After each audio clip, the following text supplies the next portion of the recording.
Welcome to this presentation. I am Elzain from MCT Space Lab, and I would like to share one of our research project titled Approach Towards Localization of Public Space Development in Muscat as a step towards sustainable urban reform within existing neighborhoods. This presentation covers this topic in three sections. First, understanding public spaces development through looking at the definition and identifying international and regional practices of public spaces. Second, understanding public space development in Muscat through outlining the context and rationale of development, outlining the legal framework that shape the public spaces, and understanding common practices of public space development within neighborhood scale. Third, describing the approach of localization of public space development within neighborhood through identifying the case study, methodology and limitation, project development, and finally, assessment and lessons learned. To begin with, one must identify public spaces. The Charter of Public Space definition is all places publicly owned or of public use, accessible and enjoyable by all for free and without a profit motive. Public spaces are a key element of individual and social well-being, the places of a community's collective life, expression of diversity of their common natural and cultural richness, and a foundation of their identity.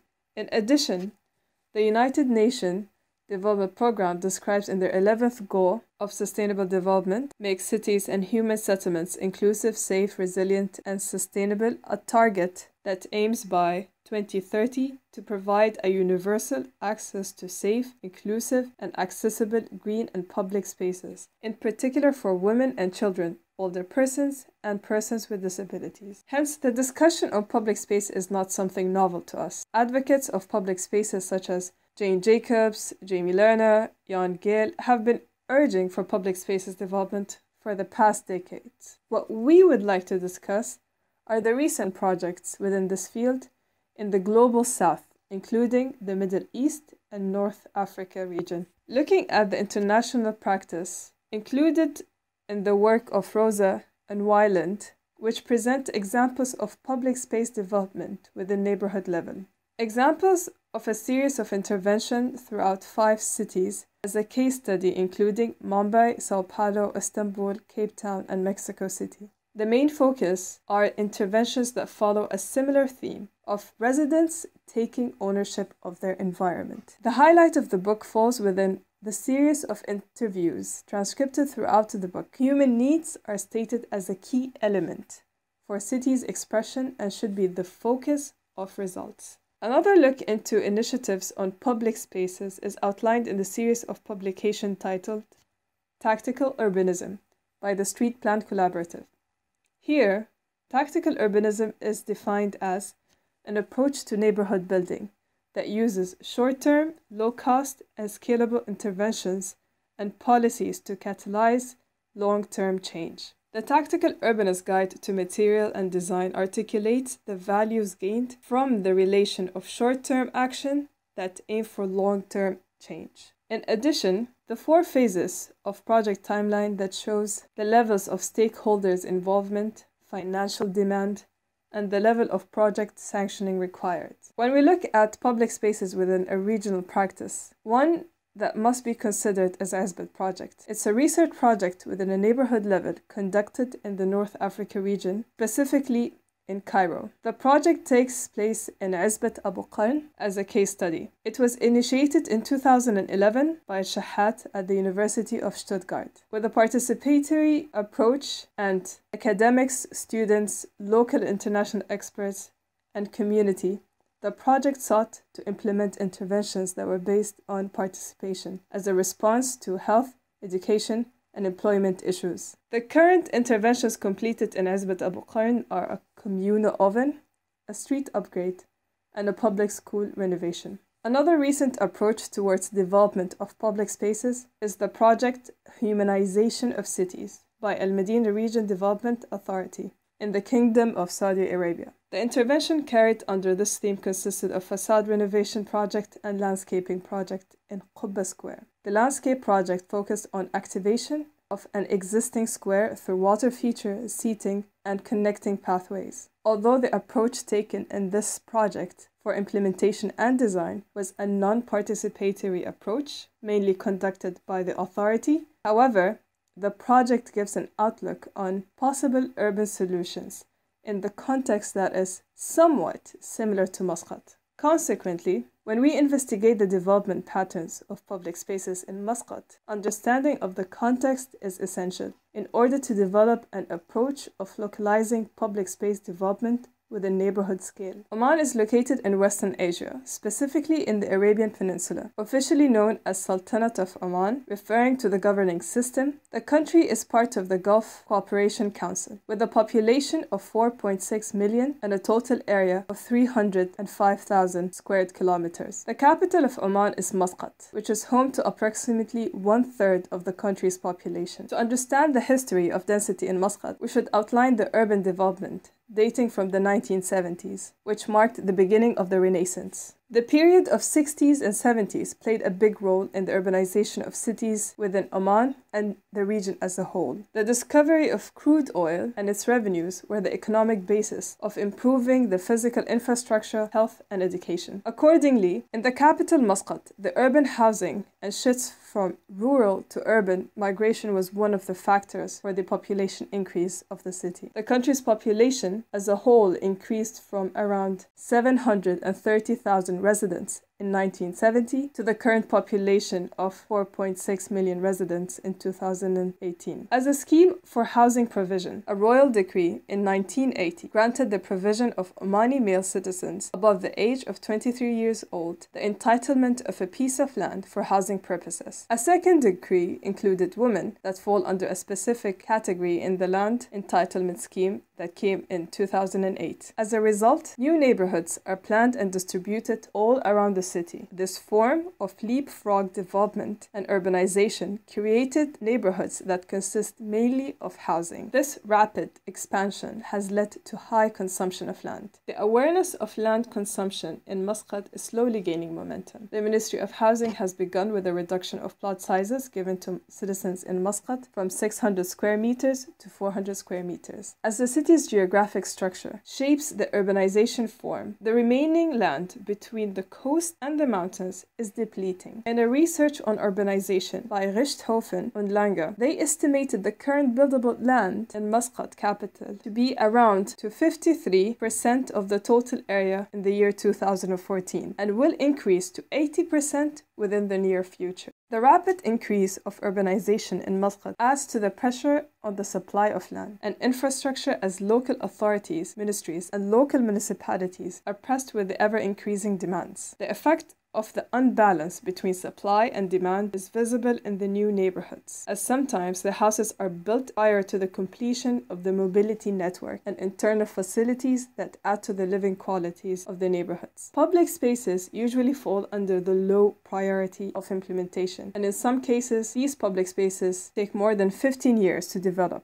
Communities living in such neighborhoods seek suitable empty plots around for the provision of play areas, parking spaces, or gathering points through temporary solutions. In regards to the official guidelines, the Book of Urban Planning Regulation in Oman by the High Supreme Council of Town Planning describes a neighborhood as a collection of smaller residential clusters with a population ranging from 500 to 5,000 inhabitants. The typologies of public spaces outlines 5 categories. The 2 categories that fall under neighborhood level are the public areas and play area. The public space distribution in the form of parks in Muscat consists of large parks at each wilaya with few smaller parks within the neighborhood. The local municipality has initiated a project to improve public spaces in the city by a project called Majestic Muscat in 2011. The proposed project brought a new perspective of public space that is not only modern but rather human-centered and climatic environmentally responsive. Public space development projects are mainly focused on touristic commercial areas of the city and does not include the neighborhood scale. Hence, neighborhoods, especially new areas following the year 2008 face lack of public spaces that are accessible by foot. As a result of this lack, what is currently visible are some sort of land appropriation that is carried by the residents of the neighborhood. These appropriation consist of play areas, football fields, unification of streets, parking spaces, and mobile economic activities.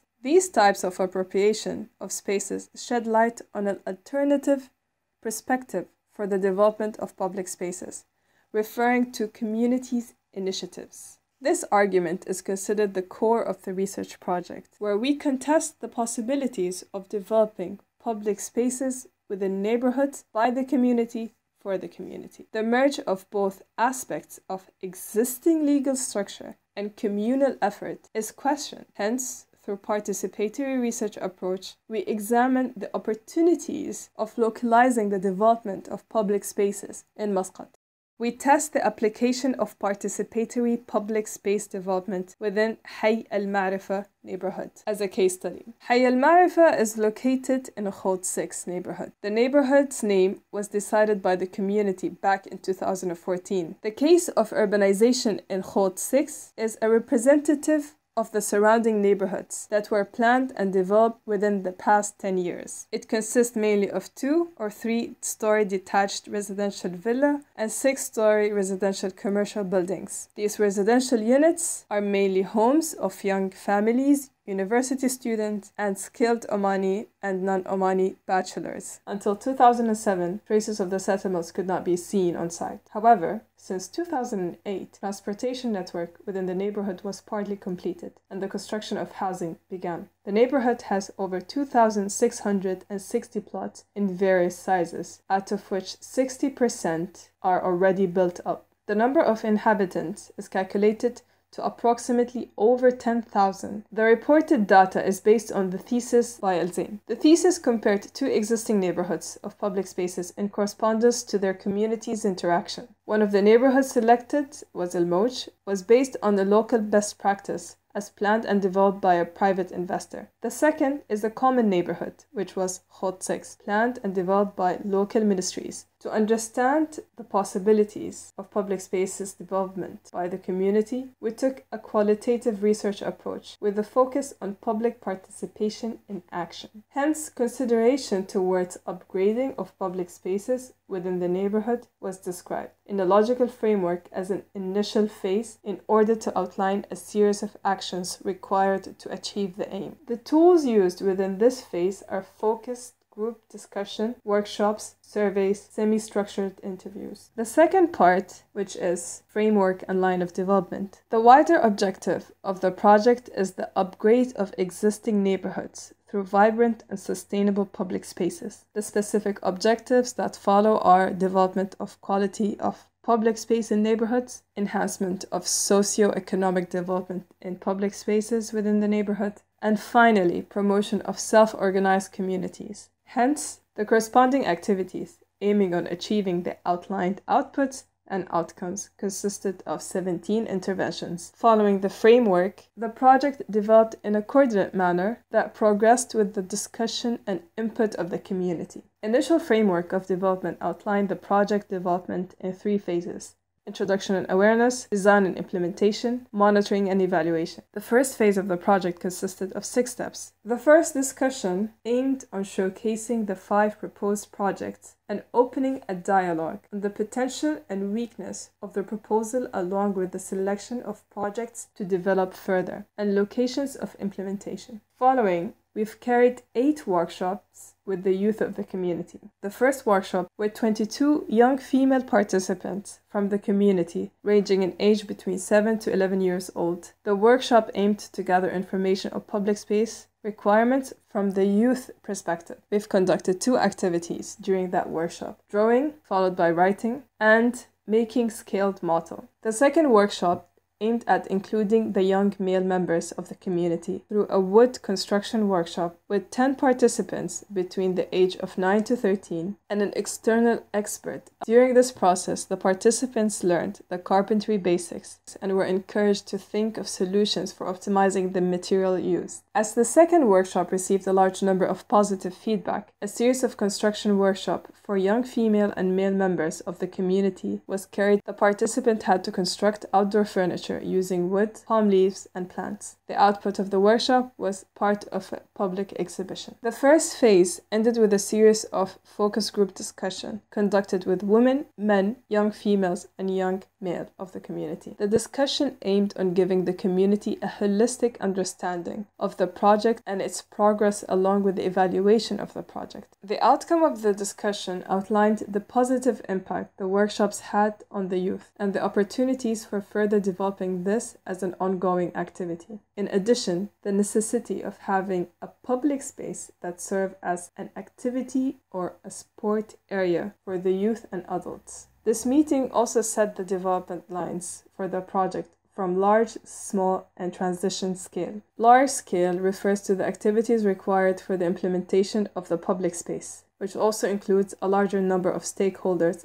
local municipality, and authority involvement. The small scale refers to the continuation of the workshops, with the inclusion of sessions on technology and science for the youth. The transition scale refers to the utilization of outputs from small-scale activities on an awareness and fundraising event for the large-scale project. Here, we aim on showcasing the urban possibilities and solutions that are built by the youth of the community and highlighting the importance of large-scale projects in the development of a community and the future generation. Part 3 of this presentation is the assessment of the project. Findings of the project are outlined throughout the evaluation process that took place throughout the time frame of the research. The evaluation was conducted through observation forms filled by members of the research team. The overall feedback informs on the willingness of the community in participating in the development of their surrounding built environment. The overall outcomes of the project are highlighted in 6 learned lessons. The lessons fall under 2 main assumptions: well-informed knowledge of the community's context and culture, and possibility of sanctioning interventions in the long run. First, their needs comes first. Regardless of your professional or academic experience or knowledge, the needs that are prioritized by the community is at foremost the essential aspect to tackle first. Simply, if they do not agree, do not insist. However, one could take a different approach of reintroducing a solution to a problem by initiating a clear outline between the relation of the problem and the solution to the community. Second is the bigger picture. As the project progresses and develops along with the community, the constant reflection on the wider objective is essential in a non-funded project, as the duration of the activities vary according to the participants and the partner engagement. Hence, the wider objective allows for a higher level of alternation under a specific goal. 3. Youth are the key. Not only do they have the energy and time, but also youth are more willing and more accepting to change. Throughout the project, the interest of the youth was a constant drive for the involvement of the parents and adults living in the community. In return, we aim on developing their skill for community and partner contribution. When a budget is broken down to small activities, everyone is willing to contribute, including local companies. In the case of Code 6, the community took on some of the workshop's cost as it was an investment in their public space. The contribution of the community and involvement of partners is essential in 2 aspects: maintenance of interventions and fund management. Maintenance and supervision of the intervention refers to the sense of ownership that goes along with the financial and human resource investment into a project. Funds management relates to the smaller groups that are not part of the academic institutions or larger company, creating an enterprise that ensures the sustainability of your mission through developing a business model that focuses on social development by sustainable methods. 5. Transparency and research. As a step towards transparency, we've created an online platform along with sharing of publications in order to reach a wider audience. In addition, scientific publications are essential in the contribution of policy change in the long run. However, it's also important to understand the current social media platforms that is commonly used within the context of the research in the aim of reaching the youth of the city and, moreover, the authorities. Finally, team and network. A close team of active researchers is vital. This team can consist of friends, families, or other individuals with similar interests. However, we found that moving away from the usual network of researchers open new opportunities and perspectives that can be beneficial for the project. In conclusion, with the consideration of the current urbanization in Muscat, urban planning regulations, and the high level of land appropriation within neighborhoods, the study of international best practices provides solutions to raise issues on public space development. The case of Hot 6 describes the potential of a participatory research aiming at the development of quality of public spaces and the livelihood within these neighborhoods. Under a set of outlined guidelines based on experience of the research project, independent research are encouraged to test this approach, whether it's in the context of Muscat or internationally. The lessons learned are structuring guidelines that could be the basis of a new urban challenge. Thank you.